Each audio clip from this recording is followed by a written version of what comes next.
Hello scrappers and planet lovers, Tin Man here with another video. So today is another video in my small series entitled Large Appliances versus Small Vehicles 3-Minute Challenge. Unfortunately, I've had a number of viewers comment on my channel that they've had to pass up on large ticket items like this large wall oven because they cannot fit it into their vehicle. So what I want to do today is a small 3-minute challenge to see how many items I can get off of here and hopefully help you at least be able to drive away with something and not empty-handed. You do find a lot of large items like this, whole stoves, dishwashers, washers, dryers, and wall ovens like this, and they are a great source of scrappable material. If I was to bring this in as is, I can actually get paid by weight. This is over 100 pounds, so it's about 5 to 6 cents a pound for this, which is awesome. Same with dishwashers and all that. And these are loaded with copper and other items. So unfortunately, if you have a small vehicle, you're not going to be able to put this into it. But there are still some goodies. As you can see on this one, this has a beautiful cord like this that I definitely want to get off. There's going to be a nice circuit board in this panel here that probably has a transformer that has copper in it as well. So again, gonna take a 3-minute challenge, see what I can get off of here. Before I start, I do also want to answer another question from a viewer, and that was, which types of tools do I take with me while scrapping? And I do mention all of those in this whole series because it is an important question. So first thing I always take are a pair of safety glasses as well as a hammer. Hammer, if I'm on the side of the road and I need to break something off quickly, no better way to do it than a hammer, as well as safety glasses to protect my eyes. Word of caution, if you are smashing something, please make sure you are courteous and you do clean up your mess. And instead of just driving off, I've seen some scrappers drive by, break something off, and there is a huge mess, not only for the garbage man to pick up, but also the homeowner. And that obviously is going towards common courtesy and respect for everyone. I always as well bring a knife and a pair of side cutters. Side cutters and knives are awesome to cut off quickly some wire or some hose ends. Right now, especially late fall, early spring, a lot of people are throwing out hoses, and those brass ends at the end are a great source of scrap. So these also will get wire if I have to get some of the wire off, or a cord. I always have a pair of pliers. Same thing as well with a side cutter. The side cutter, unfortunately, is heavily worn, but pliers, great way to grip something. As well as a couple pairs of vice grips. If I have to take off a bolt, great way to secure it, fasten it, be able to twist it. As well as a larger set, I have an adjustable wrench. Pipe wrenches are another great thing, and I have those, especially if it is something like a water heater, the big nozzle from those. Easy to be able to clamp, and the large size of this gives me some leverage. I always have a hacksaw if I have to get through a little bit of steel or some bolt. Great way, these hacksaws. Always have a magnet. Magnets are an excellent way to help you identify the material. Things that are non-magnetic, brass, copper, good stainless steel, aluminum. Those are items, if it is non-magnetic, I want to spend a little bit more time on those to take them off because they are better value than your tin shred. As you can see, if I put a magnet to this, it does stick. So that tells me that this is going to be tin or shred where I come from, which is still a great price. It's about 6 cents a pound. But if it was good stainless steel, if it was non-magnetic, this would be going for about 77 cents a pound. So I definitely want to spend a little bit more time on that. I always have a type of pry bar. These are great to have, give me some leverage, be able to break something off, as well as a small screwdriver, ratchet, Allen key set like this, just one screwdriver with a whole bunch of attachments to it.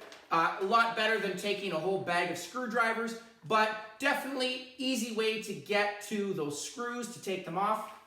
And the last thing I always take as well is one of these. This is an L key set. It's a type of Allen key set that I do use, but the reason these are especially useful is because, as you can see when I put up to the camera, there is a circle in the middle, a hole, and these are meant for your security screws.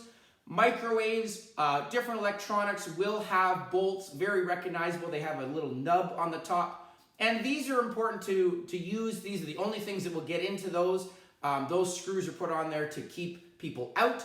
So this is, as I said, an L-key security set meant for those screws. And as I said, this comes in handy. Not only are they good for those bolts, but also if I have different screws that need an Allen head or an Allen key, this is a multi-use tool. So these are my tools, great items.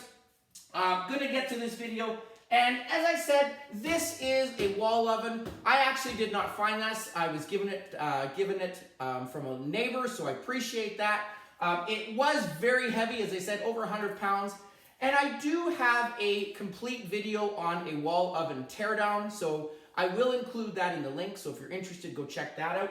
But for this one, if I did come across this on the road, the first thing that I want to get is this beautiful copper wired cord. Copper in our scrappers world is the copper or scrappers gold, if you will. Continues to stay at a high price. And these are 4 beautiful wires in here. This is an extremely long hose, so gonna just start with that. There are some screws at the top of this. I will also just very quickly mention that the door was removed already, so I can't actually take time or credit for that. So this door, actually as is, weighs about 70 pounds. This is extremely heavy. There is a lot of glass in here, but this is a nice item too. As you can see, this is going to give me tin price because it is it is magnetic. But you do want to definitely check. If I put a magnet on it and it slid, then it is considered good stainless steel. And as I said, 77 cents a pound. The handle, that is also something you want to check, even though this is magnetic. As you can see, the handle is not. So this is going to be good stainless steel. So if I have time after, I will take the handle off, but I am going to move this. And I do also want to very quickly show you if it did not come with a cord, because sometimes they do not. Inside, there's always some goodies. Your racks, always going to be a good source of tin. This is going to be tin. The rule is when we look at the difference between tin shred or steel, the metal has to be thicker than 1/4 inch. And this is borderline. This could go into steel, which is about 7 to 8 cents a pound. But I always throw it into my tin pile, which is about 6 to 7, because the chance of having a full load of steel is not likely. Where I am, it's a lot of tin. So any type of your outer coating, all of this shell, your washing machines, dryers, microwaves, all of that outer panel will be tin because it's very thin. So I just throw it all together. The nice thing about ovens and wall ovens too is, especially when they have drawers, a lot of times you will find baking sheets and different muffin tins and stuff. You do want to check those. Some of them are magnetic, but some of them are also aluminum. So definitely check, and that is a great source of scrap. This panel as well, as I said, I'm going to just very quickly try one little thing. If I can hit it one time with a hammer.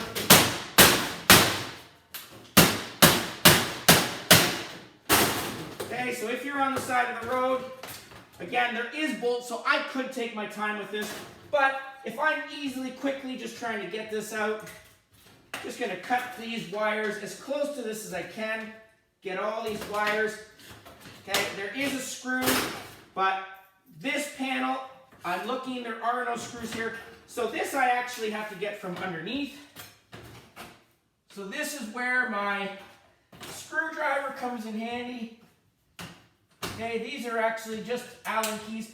And the other reason I love to have a magnet is because the magnet will store up all my screws, so I don't have to leave them on the floor.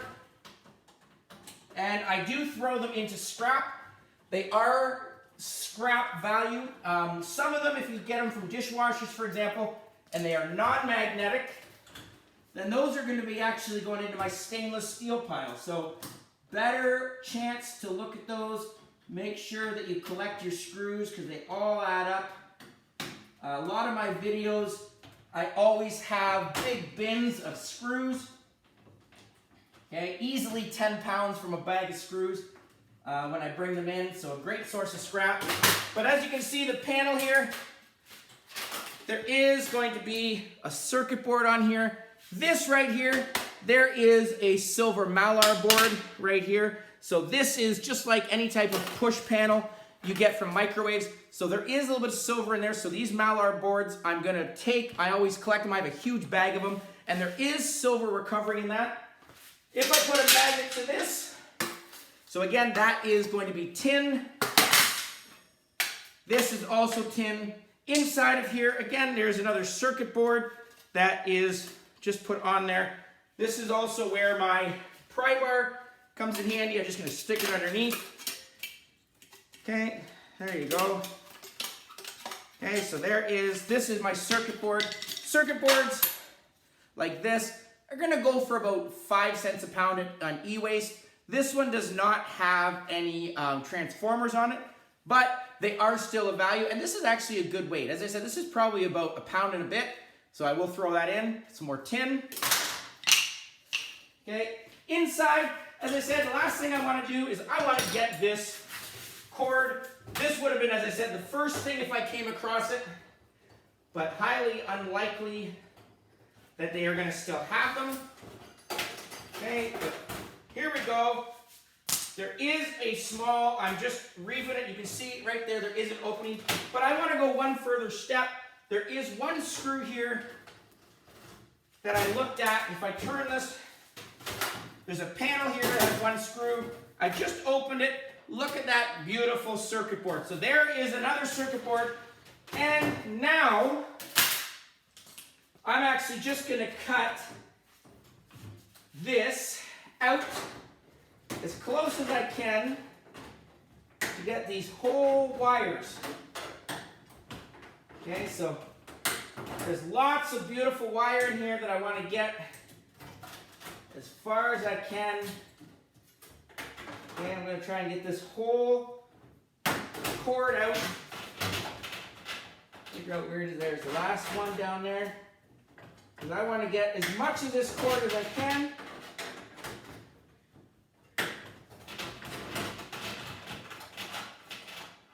There it is, the last one, perfect. So I want to show this beautiful cord here.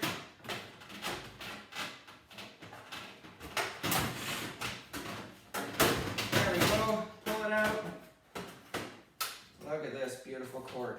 So there's my side cutters here. Hopefully you're going to be able to figure out how nice that is. Look at this cord. So this cord right here is very heavy. If I was to bring this into a scrapyard as is, I'm going to get what they call 40% appliance wire price for this because it does have an outer coating. Actually, no, I take that back. This would actually be a separate category. This could actually run into your BX wire. BX wire right now is going for about $2.20, and that's because it has this metallic outer coating on it. Appliance wire only pertains to wire that has plastic coating. So this is your BX. But the nice thing about this is, as you can see, I'm just going to pull these right out. So this now is going to, as is, give me what we call 60% appliance wire. And that's because they only have one coating of plastic, some beautiful copper in there. And right now, 60% appliance wire is going for $2.14 a pound. And what I want to do actually in my next video is I'm actually going to take this wire and I'm going to do a small test to see if it is better to strip this. If I was to take this outer coating off, I'm going to get number 2 copper price for this copper. And currently that is going for $3.82. So this is very heavy as is. There's definitely over a pound here, which is great. But again, I do have another video that shows different wire, which ones are better to strip, which ones are to leave as is. So gonna do this in my other video to show you the differences, just to help you with that. But this piece right here, even though I've taken it off, this is not waste. And if I put a magnet to this, you can see this is magnetic. Okay, so this, because it is magnetic, this is actually gonna just go into my tin pile. If it was not magnetic, it could either be stainless steel or aluminum. And the conclusive test is the spark test. Taking a grinder to this If I hit it with a grinder and it sparked, it would be stainless steel. If it did not spark, it would be aluminum. So BX wire does have very recognizable the outer metallic color coating like this, but again, it can be stainless steel, steel, or aluminum. So the spark test, as I said, is conclusive. This, because the magnet did stick, I don't even have to do the spark test, so here is some more tin. Okay, so I will definitely, my upcoming video, post the difference between the value on this to see if it is worth it. But this, obviously, with this whole wall oven, was the money maker that I wanted to get because copper is our scrapper's gold. Okay, very simple, as I said, a lot of tin, very easy. Now that I have this open though, I am going to take a couple more minutes.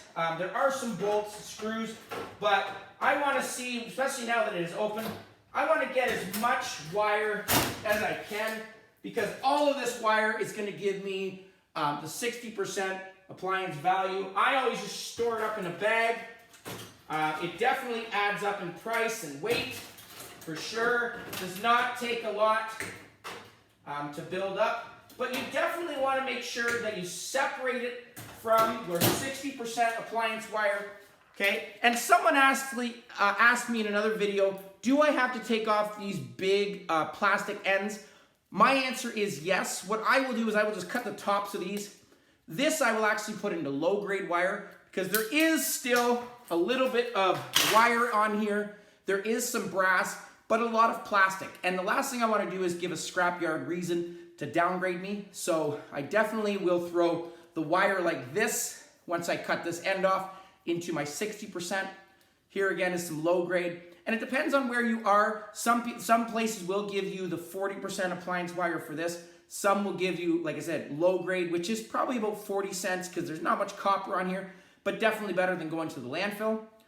You definitely, as I said, as you are scrapping, word of caution, you want to separate your appliance wire from the 40% and 60% because I made the mistake of doing it all one time when I was going in, and it took me several hours to get through it. So if you are doing it as you are scrapping, definitely saves you some time. But again, the rule is 1 layer of plastic, strand of copper.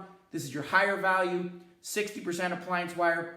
If this had single strand coating and an outer coating like your vacuum cleaner cords, your dehumidifiers, stuff like this.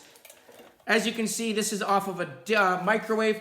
There are my 60%, but because it has an outer coating right there, you can see higher plastic content, less copper recovery. So that would be my 40%. So still a great price, as I said, at $1.31, but at $2.14, definitely want to upgrade. So again, quick video. Unfortunately, there's nothing else in here I can get. My 3 minutes are up. If I did have a little bit more time, there's definitely some small panels that I could get that are just put on with screws. But again, this is where some people will actually say to me, why don't you have a small battery operated drill? It definitely comes in handy as well. And it does, especially if you are driving around. I've also seen some people that have your battery operated Sawzalls, easy to cut through metal, but you know, this part right here, not much on here other than that wire and the inner part, racks, definitely your easy part. But another example, as I said, of being able to walk away with something definitely better than nothing. And again, hopefully that does help. If you are able to get that door off, by all means, for sure. Some people will be able to just reef it off of there. Okay, but here you go with some more tin. Okay, that I just got bolts on. Okay, the unfortunate thing I think is also just being able to figure out where your bolts are. That's part of the issue. So again, depends on how much time you have, depends on your size of your vehicle, but these 3-minute challenges are obviously just a helper to try and help you get away with better something than nothing.